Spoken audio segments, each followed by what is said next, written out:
لا حول. بسم الله الرحمن الرحيم. وإذ وعدنا موسى 40 ليلة ثم اتخذتم العجل من بعده وأنتم ظالمون. তোমরা স্মরণ করো যখন আমি মুসা আলাইহিস সালাম থেকে 40টি রাতের ওয়াদা নিয়েছিলাম। সুম্মা তাখাযতুমুল ইজলা মিন বাদিহি, দেরি হওয়ার কারণে তোমরা গোবৎস পূজা করা শুরু করেছিলে। ওয়া আনতুম যালিমুন, আর এটা তোমরা নিজেরাই নিজেদের উপরে জুলুম করছো। সুম্মা আফাউনা আনকুম মিন বাদি যালিকা লাআল্লাকুম তাশকুরুন, এরপর আমি তোমাদেরকে এত কিছুর পরেও মার্জনা করেছি, ক্ষমা করেছি, যাতে করে তোমরা কৃতজ্ঞতা আদায় করো।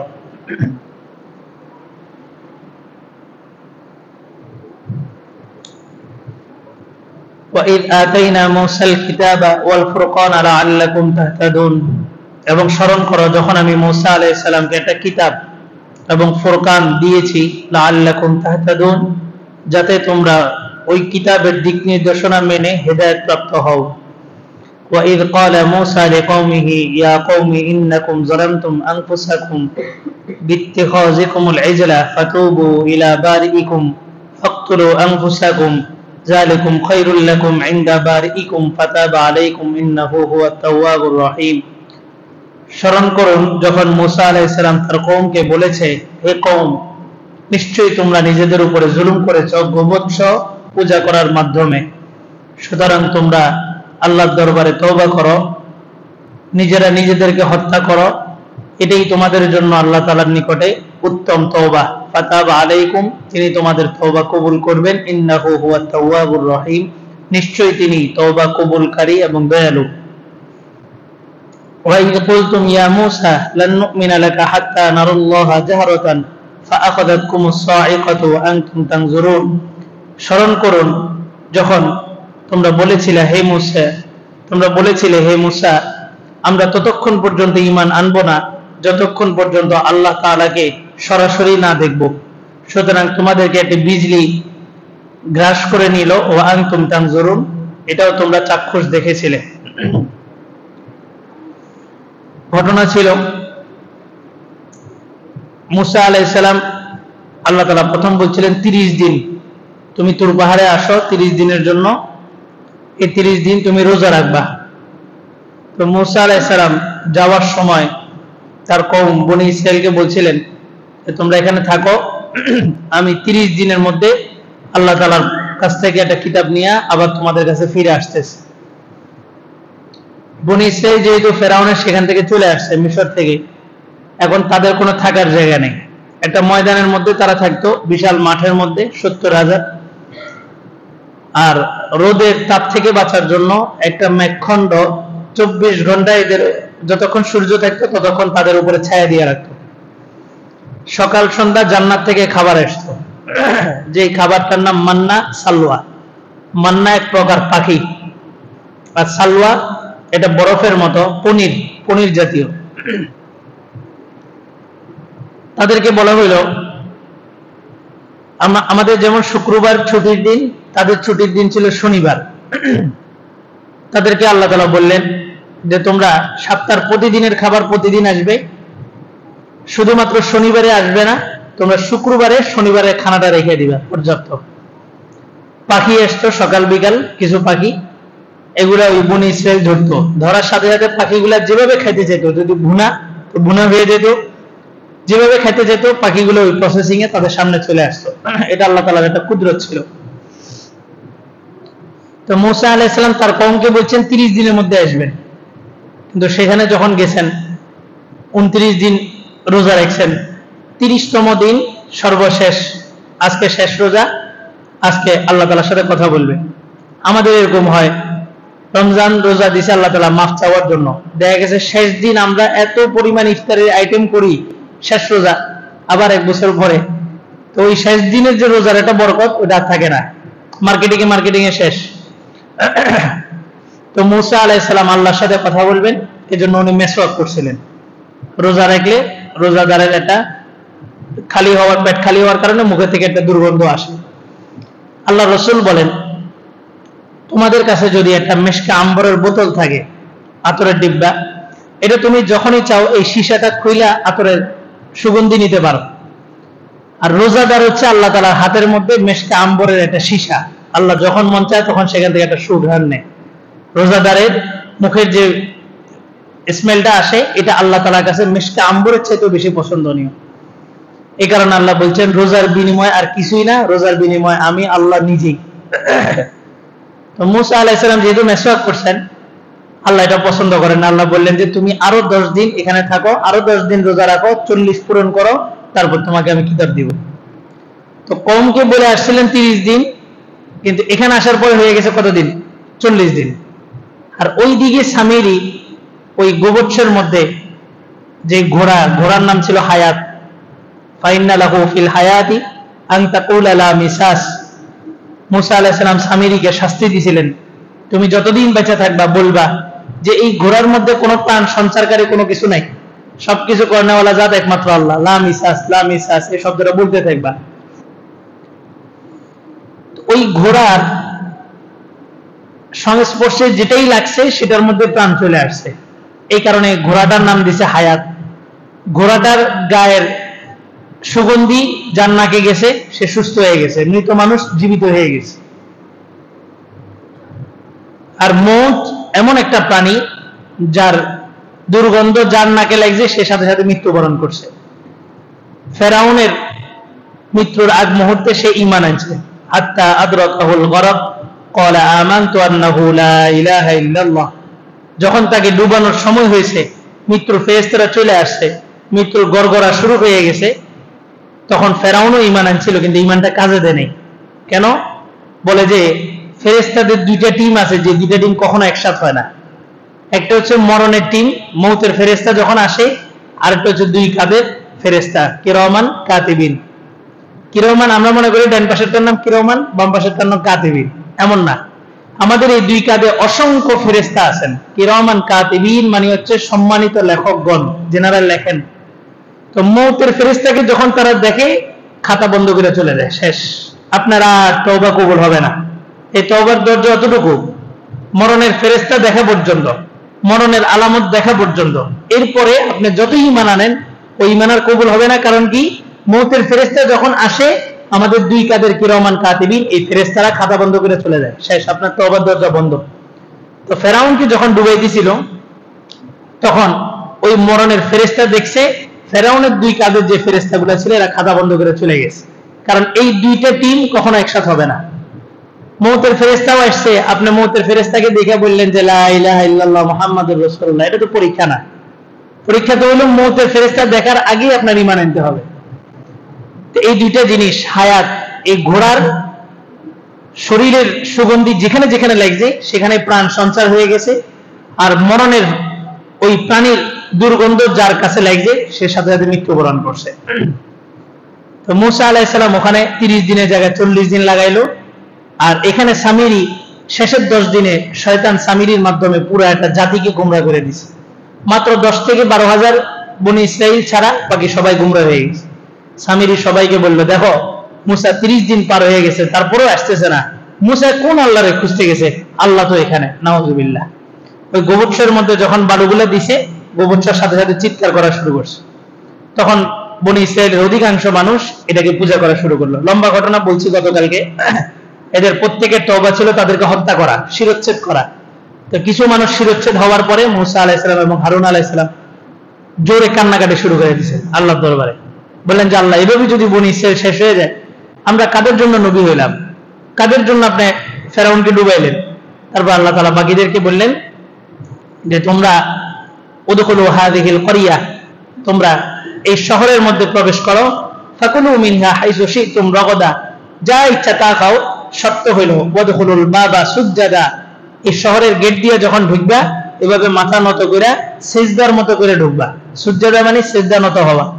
ওয়াকুলু হিত্ত, এবং তোমরা বলবা হিত্ত হিত্ত, হিত্ত মানে নাগফির লাকুম খাতায়াকুম, আল্লাহ আমাদের গুনাহগুলোকে maaf করেন।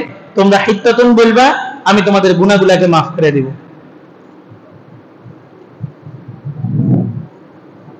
তো মুসা আলাইহিস সালাম 40 দিন পরে আসলেন।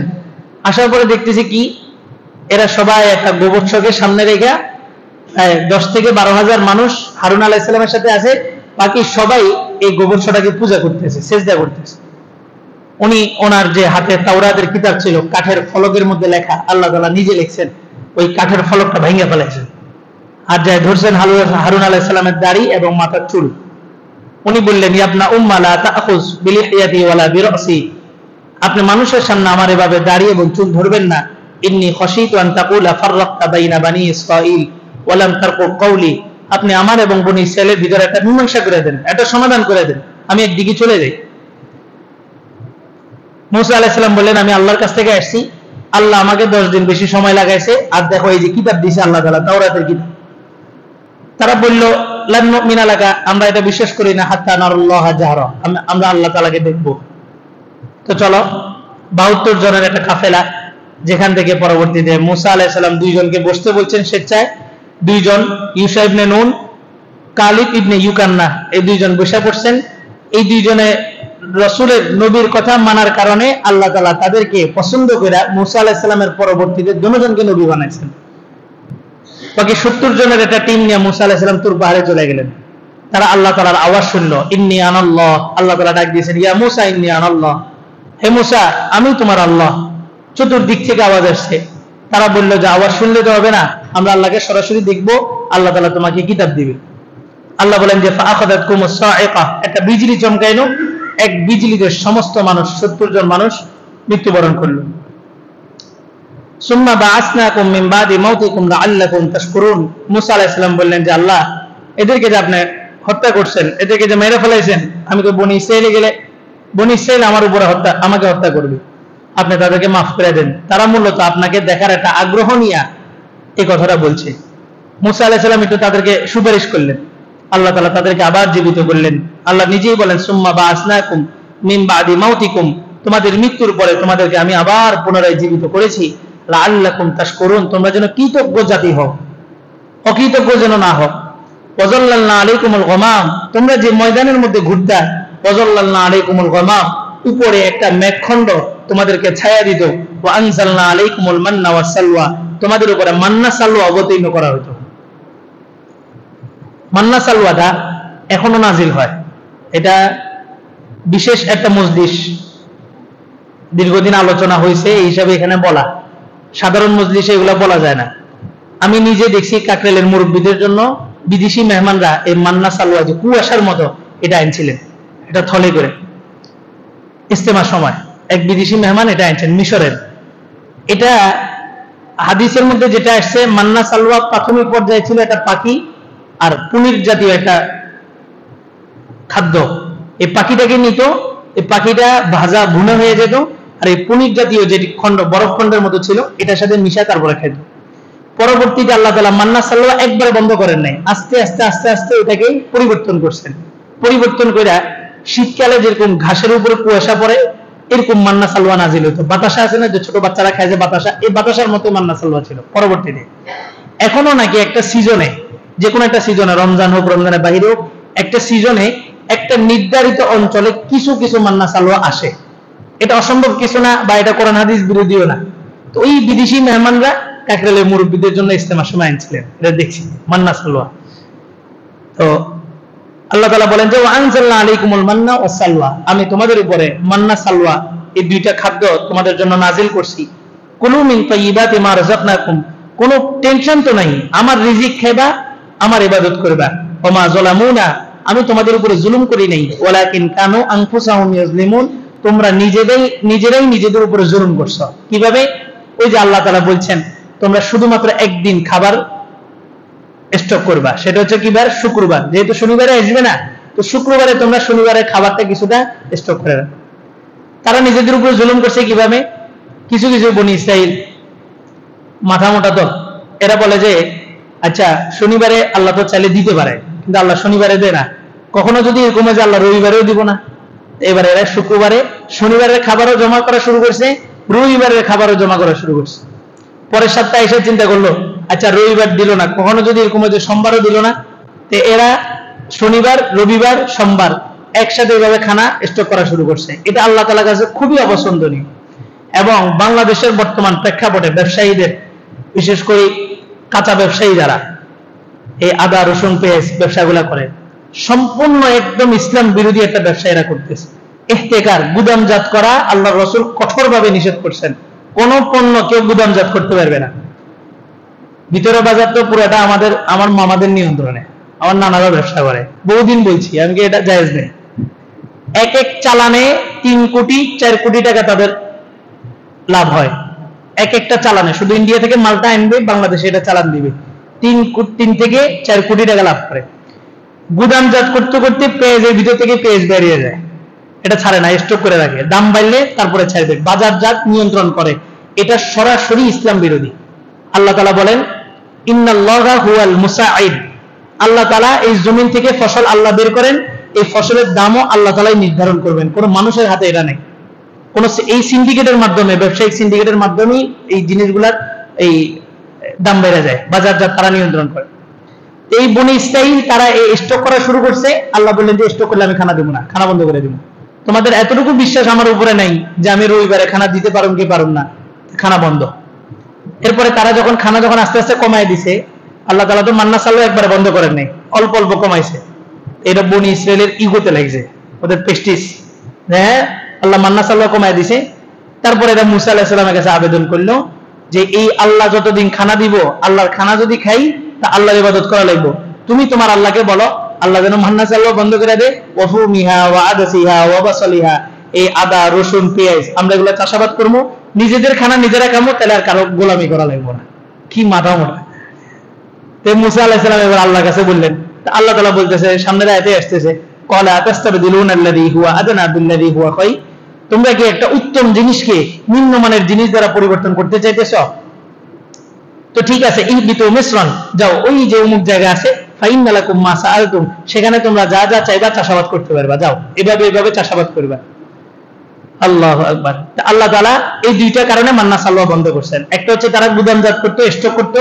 দ্বিতীয় হচ্ছে তাদের মাথার মধ্যে আসছে যে মান্না সাল্লাহ এটা আল্লাহ দিতেছে, এটা যদি খাই তো আল্লাহর ইবাদত করা লাগবে, আর এটা যদি বন্ধ করে আমরা নিজেরা যদি খাই তাহলে আমরা আর কারো গোলামি করা লাগবে না। আচ্ছা, নিজেরা যে আদা রসুন ওই বপন করবে, বীজ বপন করবে, ওখান থেকে কে বের করবে? আল্লাহই বের করতেছে।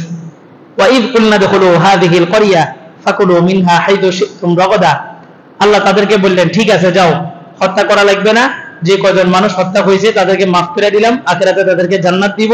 বাকি যারা হত্যা হয় নাই তাদের তওবা হইল, উদখুলুল বাবা সুজ্জাদা, শহরের মেন গেট দিয়ে ঢুকবে মাথা নত করে। ওয়াকুলু হিত্তা, তারা বলবে হিত্তা, হিত্তা এটা হিব্রু ভাষা, অর্থ হইল আল্লাহ আমাদেরকে মাফ করেন। আর এই শব্দটা যখন বলবে নাগফির লাকুম খাতায়াকুম, আমি আল্লাহ তাদের সমস্ত গুনাহগুলোকে মাফ করে দিব। ওয়াসানাজিদুল মুহসিনিন, এবং আমি অবশ্যই মুহসিনিন যারা তাদের অনুগ্রহকে বাড়িয়ে দিই, যারা ইহসান করে তারা নিজেরাই নিজেদের উপরে ইহসান করবে। আল্লাহ তাআলা হত্যার বিধান ছিল সেটাকে বাদ দিয়ে শুধু বলছে হিত্তা শব্দটা বলবা আর মাথা নত করবা, কত সহজ। তারা কি করলো? ফাবাদদালাল্লাযীনা যালামু কাওলান গায়রাল্লাযী ক্বিলা লাহুম ফাআনজালনা আলাল্লাযীনা যালামু রিজজাম মিনাস সামাই বিমা কানু ইয়াফসুকুন। তারা জালেম হলো এবং পরিবর্তন করে দিল কাওলান, ওই কথাটাকে। আল্লাহ বলছে হিত্তা, হিত্তা মানে আল্লাহ আপনি আমাকে মাফ করেন। তারা এই শব্দটাকে পরিবর্তন করে তারা বলল যে হিন্তা, হিন্তা, হিন্তাতুন মানে হচ্ছে জবের দানা, আল্লাহর সাথে দুষ্টামি। আল্লাহ বলছে হিত্তা বলো, তারা বলে যে হিন্তা, হিন্তা। আর আল্লাহ বলছে মাথা নত হয়ে ঢোকার জন্য। এরা শহরে দিয়ে ঢুকছে উল্টা হয়ে, মাথা নত করছে অন্যদিকে, আর পিছন পশ্চাৎ দিয়ে তারপরে শহরের মধ্যে ঢুকছে। কত বড় বেয়াদবি। ফাআনজালনা আলাল্লাযীনা যালামু রিজজাম মিনাস সামা, এরপর আল্লাহ তাআলা আকাশ থেকে সরাসরি বজ্র মেরে দিয়েছেন। বজ্র মারছেন, কোন কোন কিতাবের মধ্যে আসছে তুর পাহাড়কে উঠায় বনি ইসরাইলের উপরে এইভাবে ধরছে, এই সোজা চলবি না ছেড়ে দেবো, ছেড়ে দেবো। বিমা কানু ইয়াফসুকুন, এই যারা তারা যে ফাসিকি কার্যক্রম করছিল এটার কারণে আল্লাহ তাআলা রাগান্বিত হয়ে এদের উপরে তুর পাহাড়কে উঠায় ধরছিলেন। আল্লাহু আকবার। আল্লাহ তাআলা প্রত্যেক নবীর উম্মতকে যে কোনো একটা গুনার কারণে শেষ করে দিয়েছেন, যে কোনো গুনার কারণে তৎক্ষণাৎ ধরছেন, সাথে সাথে ধরছেন। লূত আলাইহিস সালামের কওম সমকামিতা লিপ্ত ছিল, আল্লাহ তাআলা পুরো জাতিটাকে শেষ করে দিয়েছে। দাউদ আলাইহিস সালামের কওম তারা মাছ ধরত, মাছ ধরা জায়েজ ছিল, শুধুমাত্র আল্লাহ মানা করছেন শনিবারে ধরবা না।